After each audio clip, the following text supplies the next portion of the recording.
So to start off part 2, we have Day of the Departed. Day of the Departed is not a season. It was a 40-minute Halloween special in which all the dead villains came back. So you can see you have Samukai from season 1, pilot season I mean. You have Pyfor from season 1, Kozu from season 2, Cryptor from season 3, Chen from season 4, Moro from season 5, and season 6 was actually erased from the timeline, so we have none of the villains for it there. Then the main villain of Day of the Departed, Sensei Yang. We already reviewed most of these in part 1, so you guys should check it out if you want to see those. So the two unique ones for this we're going to be looking at are Pyfor and Sensei Yang. So Pyfor here, he's pretty cool. He retains his white color scheme with the purple outlines. He actually has the same head as his Tournament of Elements counterpart and the same eyes. They look really, really cool. But I have to say the Tournament of Elements one looks cooler because he has those scales running down his chest, but this version just has robes.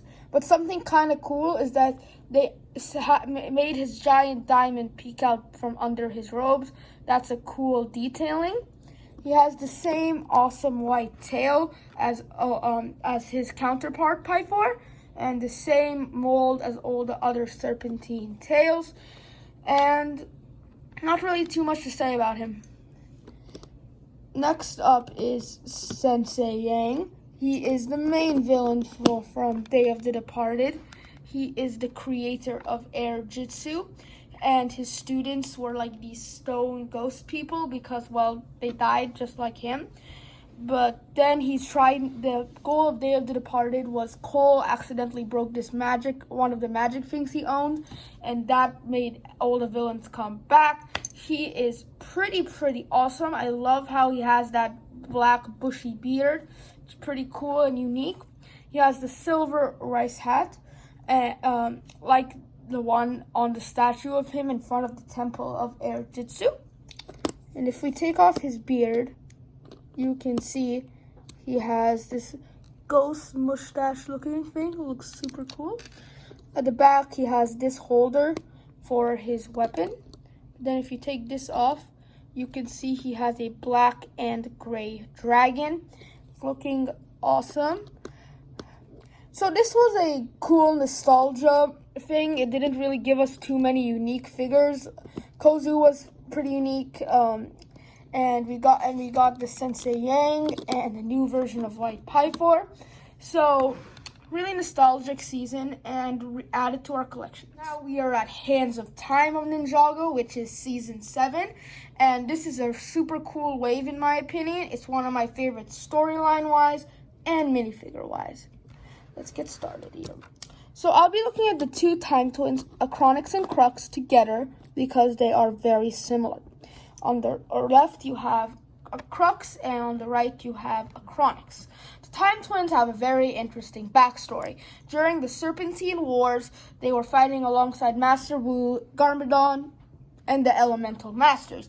After the war was over, they were like, oh yeah, we're the best, and we have time powers, so we could beat everybody. So that's exactly what they tried to do, and almost succeeded. But Kai and Nia's parents, who were at the time the masters of fire and water, created these weapons called the Time Blades, which absorbed their powers. Then the Master Wu and Garmadon sent them into a time vortex, which Acronix got trapped in. So when we unmask them, you'll see, and he was trapped in there for 40 years without aging. So when we take off their masks, you'll see why Crux looks so much older. On the torso, we have some cool detailing.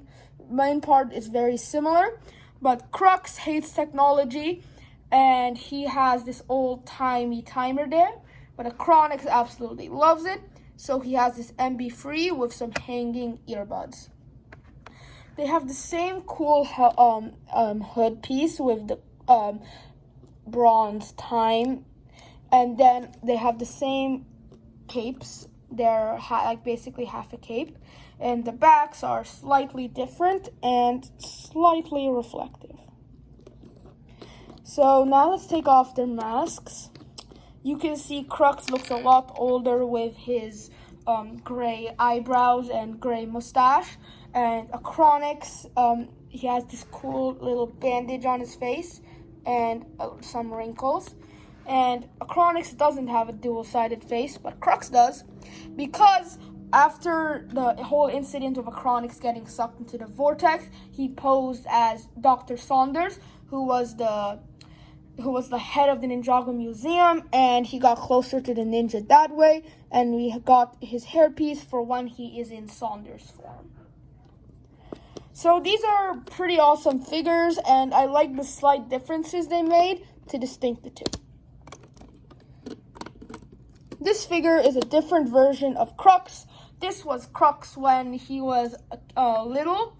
Well, not little, like when he was in the Elemental Alliance. And you can see he looks a lot younger, but he still has the same mustache, but in black. And his eyebrows are colored, not gray. And he doesn't have his time thing. And at the back, he has the same back printing as the older version of him. Now we get into the Vermilion army. The Vermilion are hatched from the eggs of the Great Devourer. This is General Makia. She is super awesome, and she reminds me of Medusa because of all the snakes on her hair. She is one of the highest command in the army, and she can basically like read the minds of the other guys and communicate telepathically through it. It's super cool. And at the back, she has this giant snake. And I really love these Vermilion figures. Next up, we have another high-positioned man. He is Ragamunk, and he uses his awesome helmet on the top there to communicate with his army men. He has some cool shoulder pads, and under it you can see a little Hands of Time thing. And if we take his thing off, you can see he has a lot of orange snakes. And it continues on to the back. Then you have the shoulder pads. And he does have a dual-sided face, but the expressions are very similar. You have this one. Then you have a much angrier version.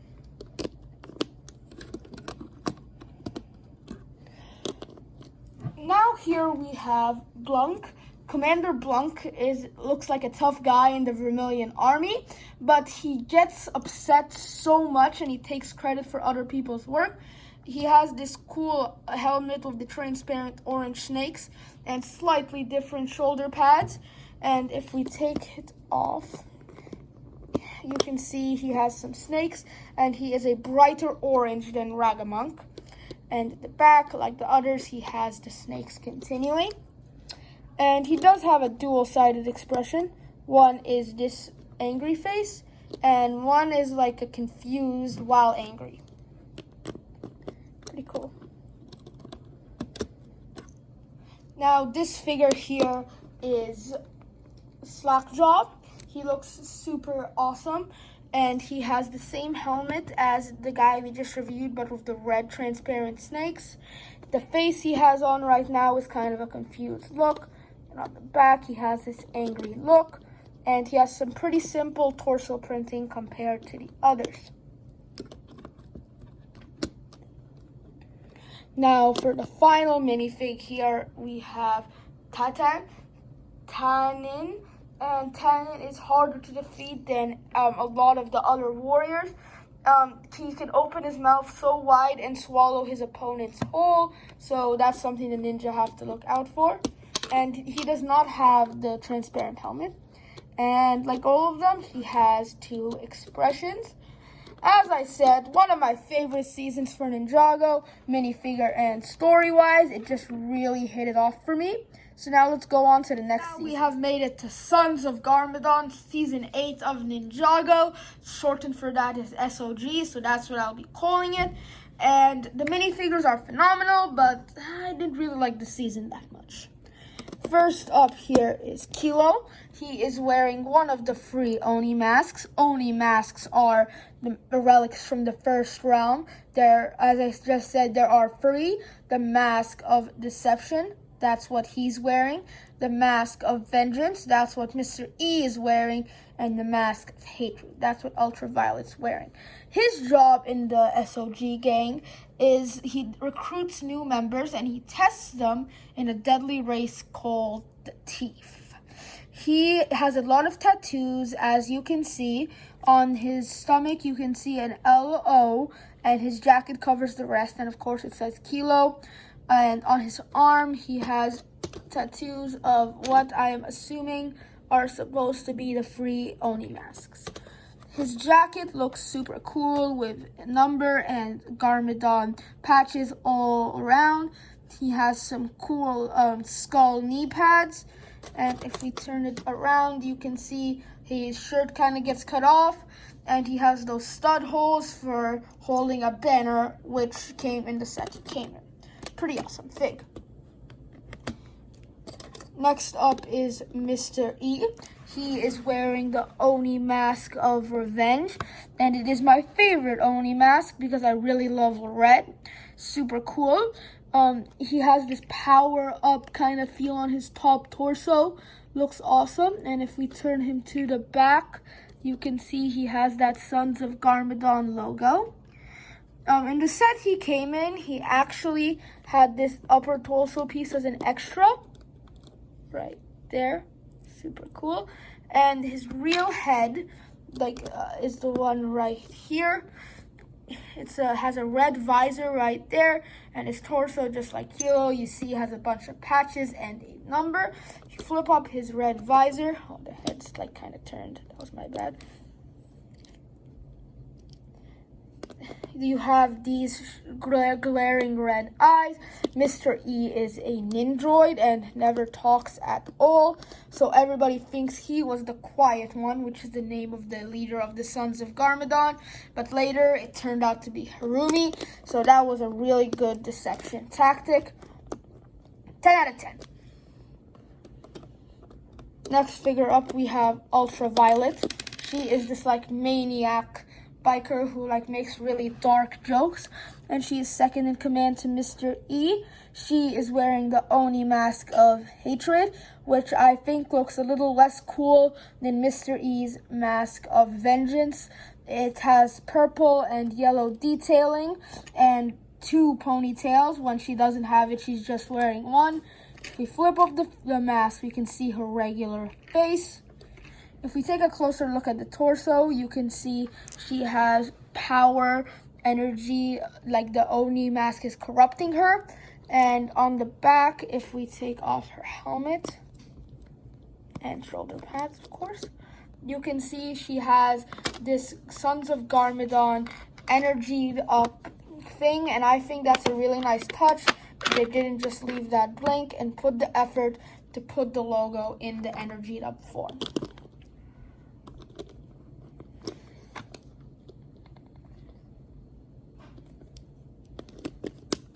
Next up, we have Harumi, Princess of Ninjago.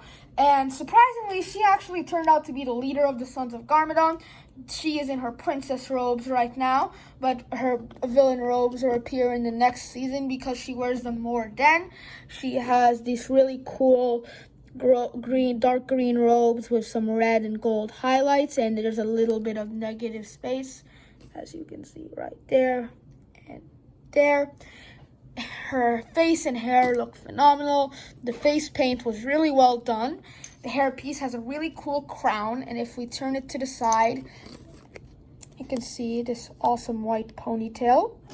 Her cape is that 2 different capes. One is up and one is a regular cape. Other characters that have had these style of capes have been Lando from episode 9 and Doctor Strange.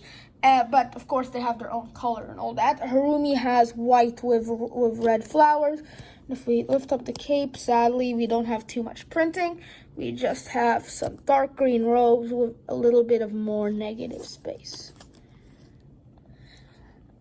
Okay, so to top it off, we have Luke Cunningham. He is a regular bike gang member.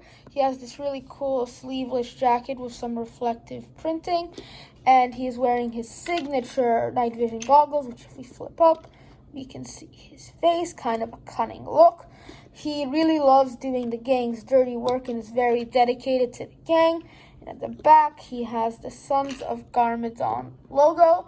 And I think I really like this one because it has all those surrounding colors. So there isn't really too much to say about him. And with that having said, let's go to Season 9. And something special about Season 8, 9, and 10, they're actually a trilogy of seasons. This is the first part of the trilogy of seasons. Season 9 is the second part of the Oni and Dragon trilogy. And then Season 10, which is aired in the US as a movie, is the third part of the Oni and Dragon trilogy. Now we have arrived at the second part of the Oni and Dragon trilogy, Season 9 of Ninjago Hunted. The four original ninja, Kai, Cole, Jade, and Zane, got stuck in the first round dealing with the Dragon Hunters, and Nia, Lloyd, and the other Elemental Masters who came back from the Tournament of Elements help fight against the Sons of Garmadon, who we just looked at, and Harumi in her new outfit.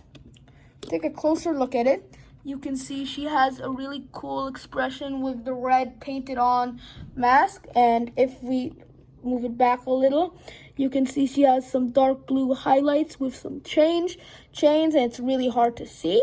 And from afar, when I have them displayed, it just looks black. And the legs also have some metal on them. The back is covered by her hair because it is let down, unlike the previous one. And her hair is really hard to take off, so I had to loosen it. One expression is really angry, and the other one is just kind of like disappointed in something. And now that the hair's off, you can see the back is kind of a continuation of the front. So now we have Iron Baron. He is the leader of the Dragon Hunters. And he tells his, Dragon Hunter army, basically, that he fought bravely against the Oni. And he's the best. And that's a horrible imitation of his voice. Well, he is pretty battle damaged, and he has a peg leg and a mechanical arm. They look pretty cool. Let's not forget his signature top hat.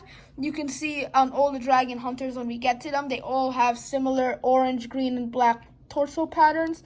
And they all have most of them have this cool shoulder piece, either backwards or forwards, depending on how the character looks. Next up, we have Heavy Metal.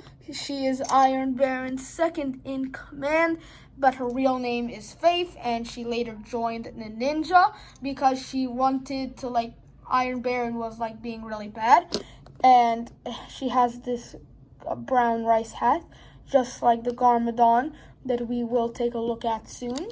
And if we take off the shoulder pad, you can see she has a little bit of different printing. And she has a wrap around her head with a red eye. And at the back, a continuation of the wrap, but it stops on the side. Lego does this a lot, don't know why. But it works because it's usually covered by some headpiece. Now here we have one of the regular Dragon Hunters, nothing special about him.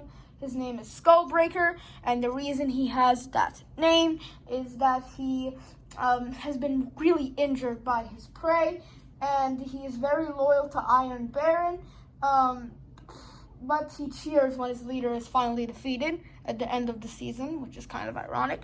He has the same shoulder pad and legs and torso as Heavy Metal, but the face is different. If we take the shoulder pads off, you can see he has a wrap around his mouth with two red eyes, and the back is just pure white.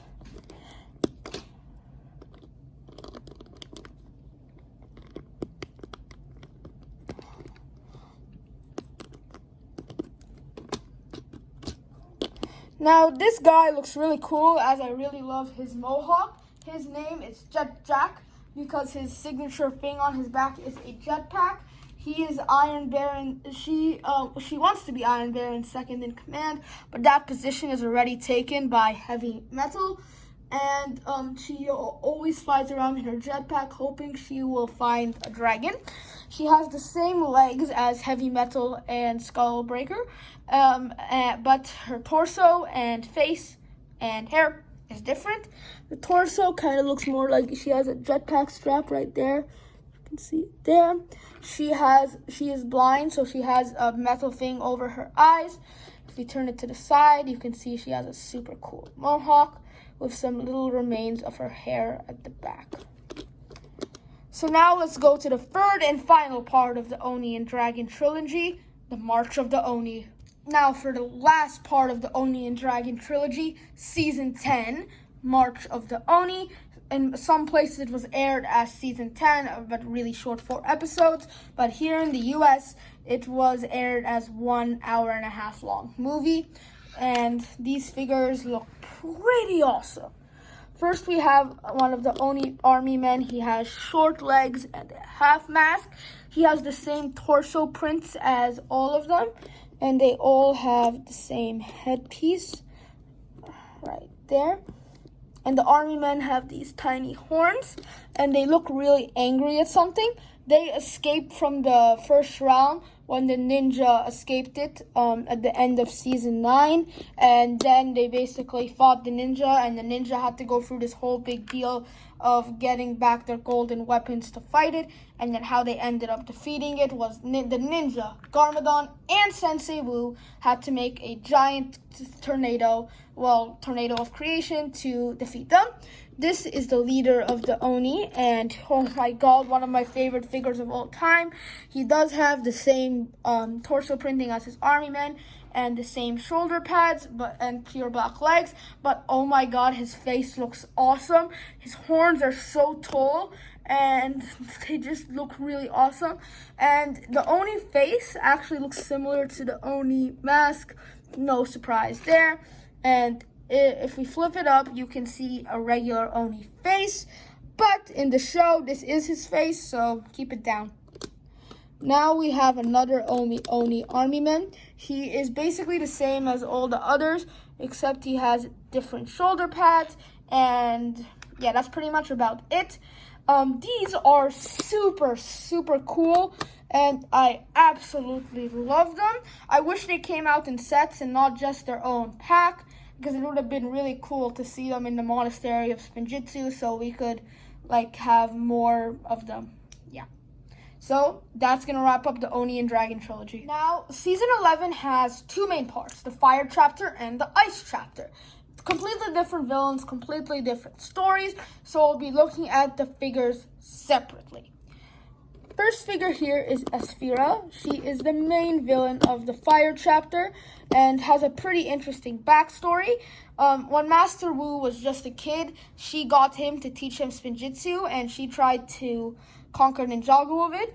And then Wu and Garmadon used Forbidden Spinjitzu, which of course was forbidden, to defeat her. And remember, their father literally created Ninjago, Spinjitzu, and Forbidden Spinjitzu. So when they defeated her, they sealed her in a tomb, and it was reopened after 1,000 years. Well, a really long time, you get my point. And then she stole Kai's fire power, and that's why she looks how she looks. She has this cool fiery leg piece. It's the same mold as the Ghost's legs, but in yellow and orange for fire. Her head is really cool. It has gold, and then she has an orange eye and orange fire sticking out of the back. Looks super cool. Then she has the golden shoulder pads with snake heads. If we remove those shoulder pads, you can see she has this very ancient looking necklace with more fire. And then on the back, you can see it has the necklace continued and even more fire. This Asphira figure looks absolutely phenomenal and is one of the best Ninjago figures ever made. Now we have Char. He is Asphira's goofy right-hand man, and he looks a lot like the Serpentine Generals. He has a really cool shaped head. His eyes are orange, but on camera it just looks black, but it actually is the same orange on his neck. He has less of the fiery than Asphira, but it still works. If we take his head off and shoulder pads, you can see he has a fire symbol on the back with mummy wraps, and more mummy wraps on the front with symbols. And all of Asphira's army men were mummified, and with Kai's fire power, she was able to bring them back. Now here we have the two Pyro Destroyers. They are the exact same way in everything except one of them has shoulder pad. They both have the same basic printing with the mummified fire wraps. It looks really cool, and the heads look really cool, and they are brown and they have fire. The brown makes it a little hard to have the orange glaring through like a Sphera's gold, but still looks super awesome. So now let's go to the second part of season 11, the ice chapter. Now we're at the second half of season 11, the ice chapter. And I'd have to say LEGO did really awesome at season 11. Both chapters look really good. The first figure here is the Ice Emperor. At the end of the fire chapter, Zane got zapped into the Nether Realm.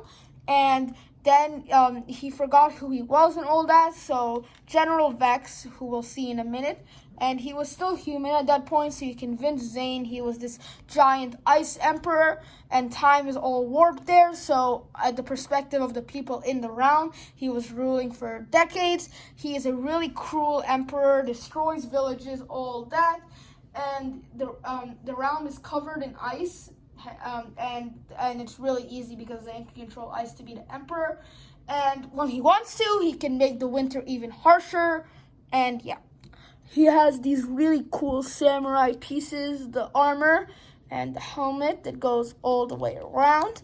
And if we take the helmet off, you can see he has a transparent ice head with a mouth guard that actually should have been on the outside if they made the figure 100% accurate. If we take this off, you can see he has more ice detailing with some armor, and the legs have some ice freezing over. Ninjago really outdid themselves with these season 11 figs. Now we have General Vex, who, as I mentioned, was a human, but then when he found Zane, he convinced him he was the Ice Emperor, and they all got their icy powers. And if I'm not mistaken, General Vex can actually tell the future, and he also convinced him that he's the Emperor's trusted advisor.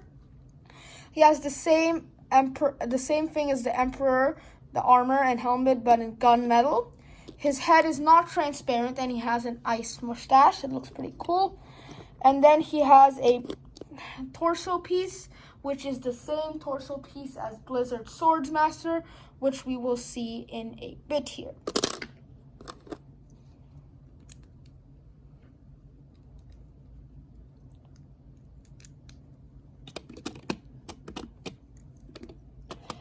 Now we are up to another army member. He looks super cool. He has the same armor as Vex and the Emperor, but this time in red. And you guys know I love red, so I really love this figure. He has a dual-sided face, one angry with an icy eye patch, and the other is the same face without the eye patch. And if we take his thing off, you can see he has the same torso as Blizzard Archer. And yeah, a lot of these guys share the same torsos. And fun fact, all of them but the Ice Emperor share the same legs. Pretty awesome figure. Now we have the Blizzard Swordsman. As I mentioned, he has the same torso as General Vex and the same tattered up cape as Moro, who is in part 1, and you guys should go see that. His face is super cool. It is transparent with an angry look. You can see through the middle. Then at the back, it has a printed ponytail. And if we take a look at the back of these, all of them basically have the ice continuing to the back.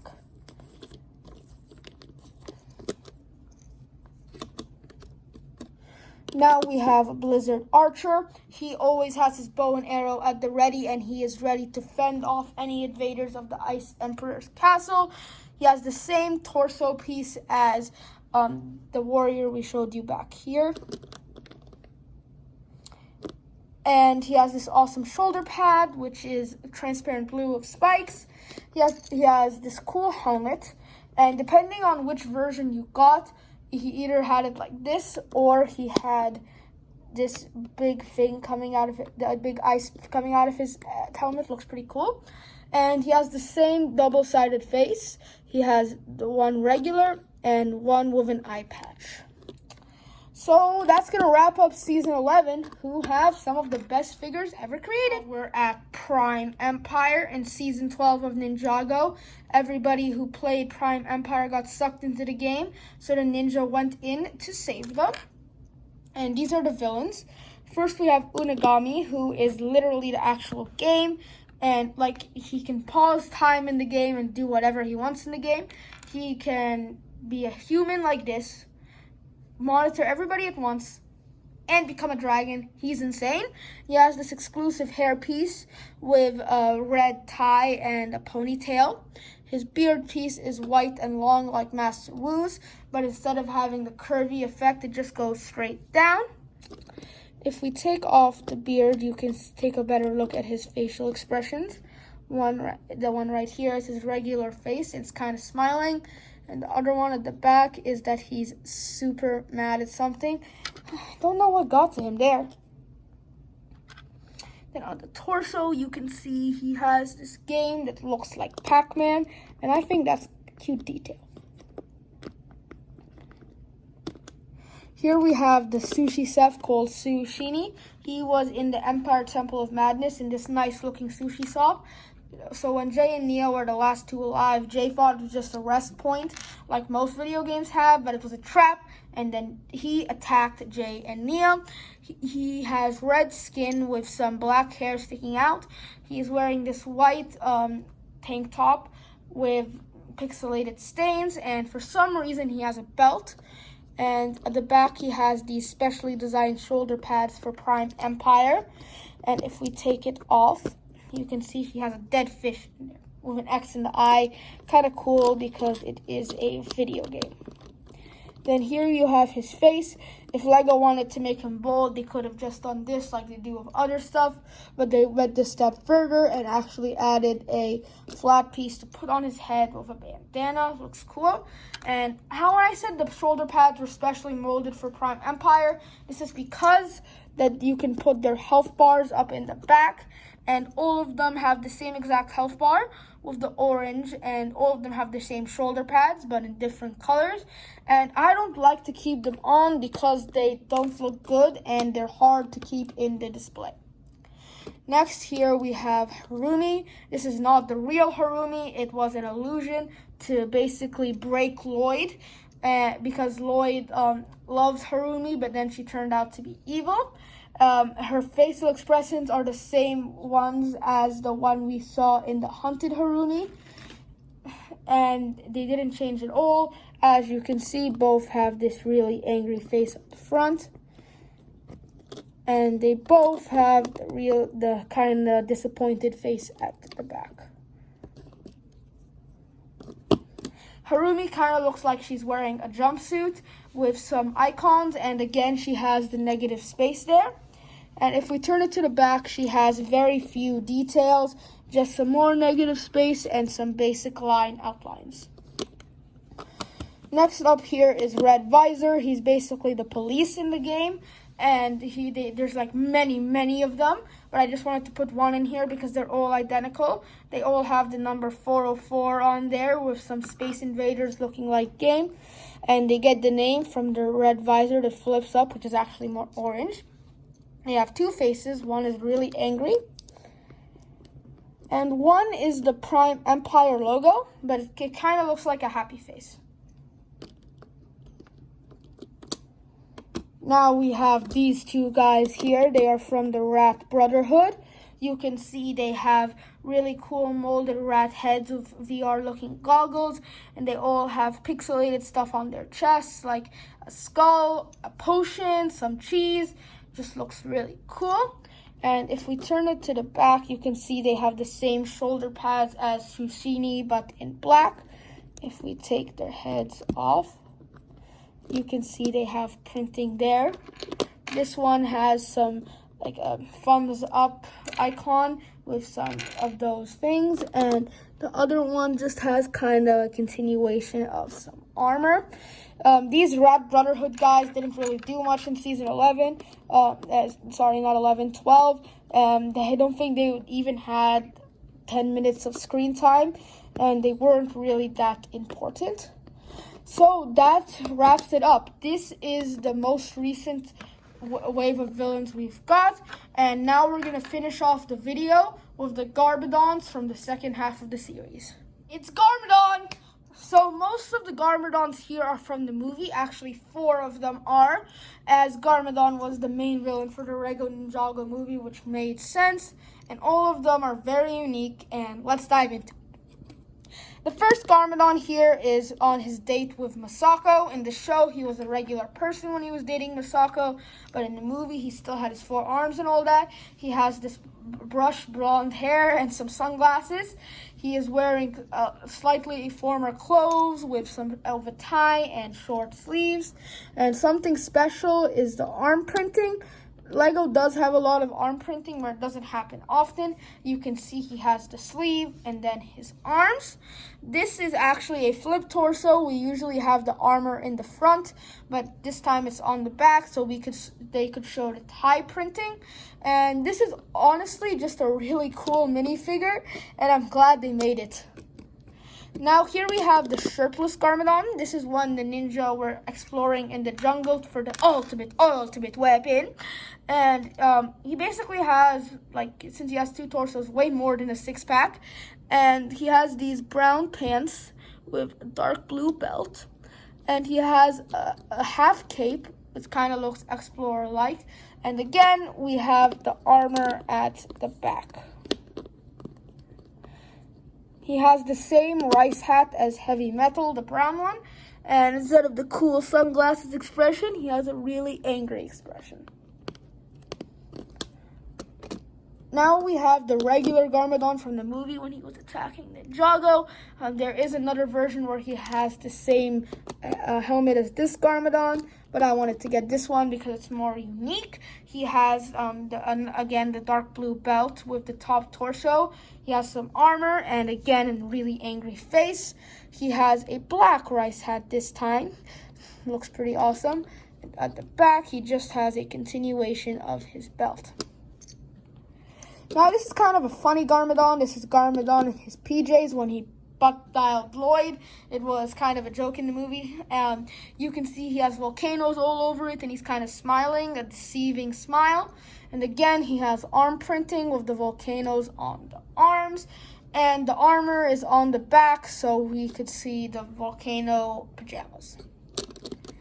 Now, this is the only Garbodon from the second half of the show. Because he retains his outfit for the Oni and Dragon trilogy all the way through. He again has that dark blue belt and armor, but this time you can see he has purple blood oozing out, and it looks super cool. And look, it's the same torso printing, but the one from the show has the battle damaged purple blood and a bone, which is a really cool element. He has the same helmet as the movie Garbodon and the movie pajama Garbodon, and he has the same deceiving smile. And at the back, you can see it has more of a muscle build and a continuation of his belt. And that is going to wrap up this collection. You guys enjoyed the video, and I would like to do one more thing before we finish. I'll be going over my top 10 minifigures from this collection. Guys, I want you to comment down your top 10s down below. That is if the comments are available. The YouTube algorithm is being really buggy, turning my comments on and off and on. I really have no say in it. So if it's available, do it please. And now let's get into my top 10. At number 10, we have the Ice Emperor. Number 9, Nauticon. Number 8, Machia. Number 7, the Head Oni. And the last one before we get into the top 5, Acronix. Now we've entered what I think are some of the best minifigures ever made. At number 5, we have Phantom. Number 4, we have Asphera. Now time for the big top 3. Number 3, Sebukai. And number 2, Kozu. And finally, who I give the best Ninjago minifigure villain to, the Overlord. Thanks for watching, guys. Make sure to like and subscribe and hit that notification bell when I upload new content. See you guys next time.